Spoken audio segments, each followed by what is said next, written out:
Now I'm fully anticipating I'll probably only get like 10 views, maybe 100 at max, but I don't care because this is a Yemen story. It's a conflict that doesn't really get talked about that much, and it's nice to see really even the most bare minimum of discussions about it. A bipartisan pair of senators are laying the groundwork to check U.S. assistance to Saudi Arabia over criticisms of its oppression of human rights at home and alleged atrocities stemming from its military operations in Yemen. Senators Chris Murphy and Mike Lee introduced on Wednesday a privilege resolution to require the State Department to submit a report to Congress examining Saudi Arabia's human rights practices or risk Congress cutting off security assistance to the kingdom. This is a resolution that has never been put before the Senate, Murphy told The Hill. The authorities underlying the resolution rest with the Foreign Assistance Act, which allows Congress to vote to request information on a particular country's human rights practices. The specifics of the bill say that if the administration fails to deliver such a report within 30 days of the resolution passing, U.S. security assistance to Saudi Arabia is cut off. We've never used this section of the Foreign Assistance Act, but I think it's an opportunity to have a debate on the Senate floor about the future of the U.S.-Saudi relationship, Murphy said. The resolution comes at an inflection point of Washington's relations with Riyadh. China last week brokered a breakthrough deal establishing ties between Saudi Arabia and Iran that have raised concerns over waning U.S. influence in the region. But some experts say the deal may bring new opportunities for regional stability and ease a key point of tension between Washington and Riyadh. In particular, if it resolves Yemen's civil war, in which Saudi Arabia is militarily supporting the Yemeni government. Yemen's war with the Iranian-backed Houthi rebels have created what is widely considered the worst humanitarian crisis in the world. The White House has cautiously welcomed the Chinese mediation and then on Tuesday welcomed an announcement by Saudi Arabia that it was signing a lucrative contract with the US based Boeing Airlines to outfit a new airline fleet. It's part of an effort by President Biden and his officials to ease acrimony with the kingdom, acrimony with the kingdom, and its de facto ruler and heir to the throne, Crown Prince Mohammed bin Salman, after the president in the early days of his presidency put a premium on calling out the kingdom over human rights concerns. Biden called the kingdom a pariah while a candidate, and then as president decided to publish a U.S. intelligence assessment saying bin Salman was behind the killing of Washington Post journalist Jamal Khashoggi in 2018, which was viewed in Riyadh as an effort to insult and humiliate the powerful ruler. But Biden notably fist bumped the crown prince during a trip to Saudi Arabia in July 2022 in an effort to put to rest the Khashoggi report, and the administration held back on following through on promised consequences for Saudi Arabia's decision in October to cut oil production that risked increasing gas prices already high because of Russia's war in Ukraine. Murphy, a member of the Senate Foreign Relations Committee, said it's important for the U.S. to raise concerns about the massive political repression campaign happening in Saudi Arabia, especially in the wake of their decision to side with Russia with respect to the war in Ukraine. It's important for us to have a conversation about the nature of our security relationship. While Saudi Arabia under bin Salman's leadership has made dramatic shifts away from its strict interpretation of Wahhabi Islam, allowing more freedom for women in the public space, those liberal reforms have been paired with heavy-handed repression against any political dissent. Freedom House, a non-governmental organization that tracks democratic freedoms globally, ranks Saudi Arabia as not free in its most recent report, documenting unusually large mass executions for terrorism charges, draconian prison sentences for criticizing the government via social media, and saying that political dissent is effectively criminalized. Still, the U.S. and Saudi relationship is considered an important strategic and security partnership. While Biden and Congress agreed to end U.S. assistance to offensive Saudi operations in Yemen, the U.S. is still an important weapons and defense supplier. And Saudi Arabia is looking to Washington to commit more arms and security guarantees to the kingdom in exchange for opening relations with Israel. Murphy said he had read a Wall Street Journal report that outlined the Saudi conditions for opening relations with Israel, saying he hadn't heard it publicly from Saudi officials or received confirmation from the Biden administration over such conditions. We should encourage countries to recognize Israel, but we shouldn't trade away our own security in order to secure that right now. It's not in U.S. national security interest to give a security guarantee to Saudi Arabia. That would be very bad policy, Murphy said. If the reporting is correct and Saudi Arabia's current price is recognize Israel is unrealistically high. Current price to recognize Israel.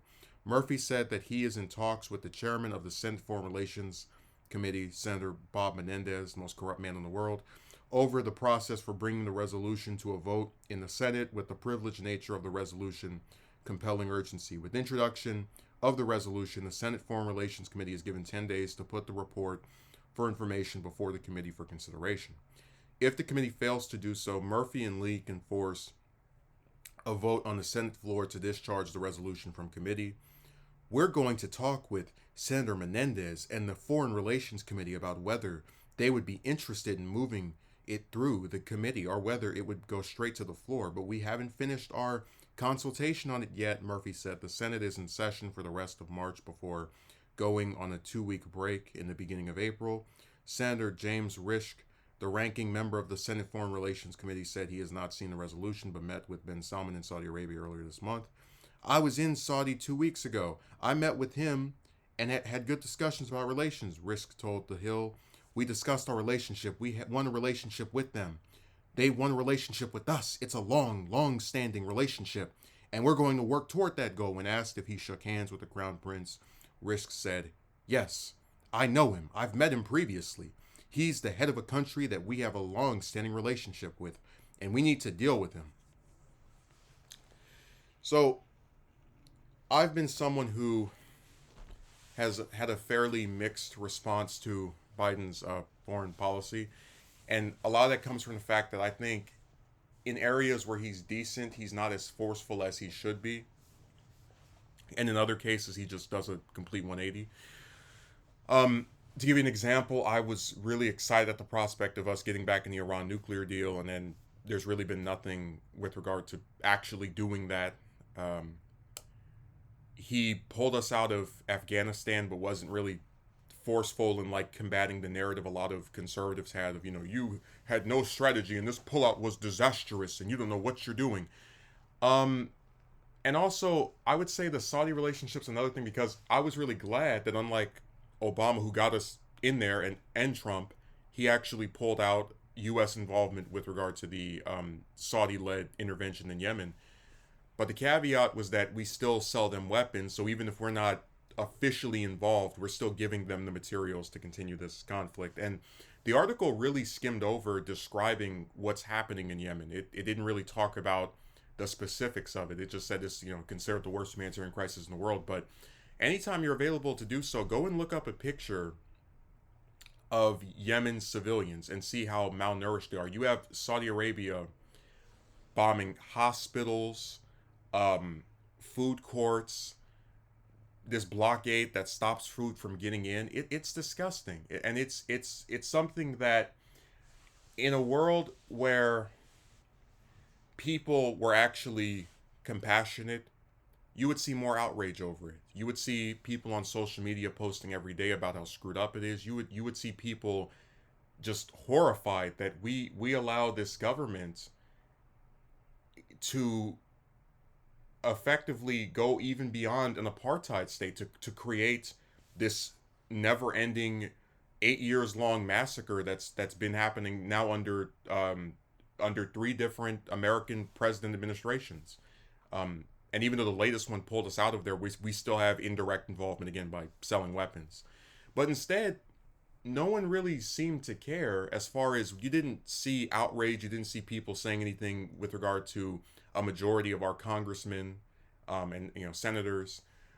And instead, there only started to be traction about what to do with regard to Saudi Arabia and its human rights abuses when Khashoggi was killed.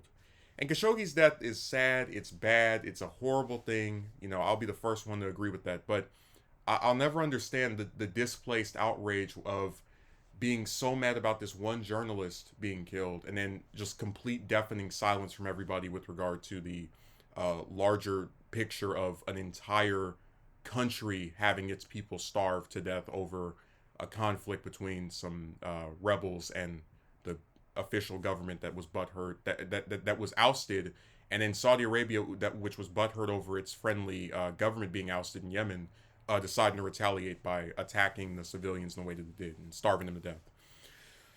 Now, I like Murphy and Lee's proposal because I've always said U.S. aid to countries is something that does go unchecked. We do the same thing with Israel, where we ship them a whole bunch of money, and then almost none of our politicians talk about the apartheid state that they're running against the Palestinians. Instead, if you say anything about the Israeli government, you get accused of being anti-Semitic in spite of talking about a government and its extremely right-wing, anti-human rights policies. So I always favor congressional intervention when I feel like the president's not doing enough to address an issue.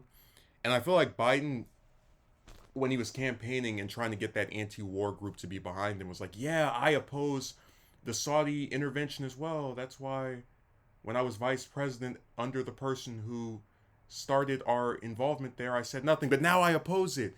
And, it looked like he really did have a change of heart, for at least, enough to actually do something different.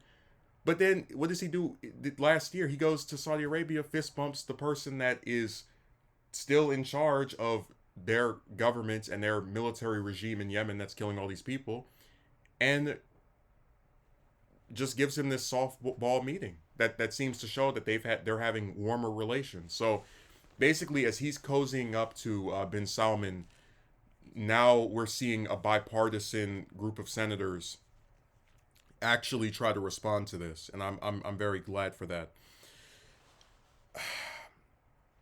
But really, I don't. The part of this that's so awful to me is that I don't think this is enough. I mean, okay, 30 days to respond, and if they don't, we're gonna cut off our security assistance to them. But really, Saudi Arabia is a country that probably needs to, because you had Biden call Salman like a pariah. It's a country that if you really want to see change in terms of the way that its government has treated Yemen, the mass executions, the mass incarcerations of people with dissenting opinions, you're going to have to get the UN and all of these other countries to stop doing business with it. I mean, basically do the equivalent of BDS, the boycott, divestment, sanctions with Saudi Arabia, but the sanctions strictly go to the officials and military personnel, and only then, when it starts losing money and it just, every country just says, we're done with you, we don't want to work with a nation that in being upset over its friend government getting ousted has decided to commit the worst humanitarian crisis in the world. Only then are you going to see real change come about. But look, I'm glad Lee and Murphy are doing this. I'm really glad that we're seeing Congress at least try to do something, and we saw that a little bit before. But I'm always disturbed by the fact that we have all of these different wars going on, people just getting massacred every day, and because we have such a lousy mainstream media in America, not only does it not get mentioned, but a lot of people don't even know what's going on. And a lot of times that causes for the very selective or disproportionate outrage. Because like I said, Khashoggi's killing, tragic, awful, terrible, shouldn't have happened, human rights violation all day long. But the Yemen conflict by then had been going on for over 3 years, and none of these politicians, except for a tiny group, were saying anything. So I hope the resolution works, and I hope if the next step after this would be trying to get other members of the international community to actually put pressure on Saudi Arabia as well. Because what they've done to Yemen is just, it's disgusting. And I wouldn't mind if they truly became a pariah where nobody visits them, no one wants to work with them. Like it's amazing to me how they get to destroy Yemen. Israel gets to basically treat Palestinians like third class citizens, if not even worse than that. And they're both protected by and funded by the US government for years, despite obvious human rights abuses which go directly against what America claims is in its belief system. That's why I said this stuff is just it's so sad because it's not about believing in some kind of actual moral position. It's just money.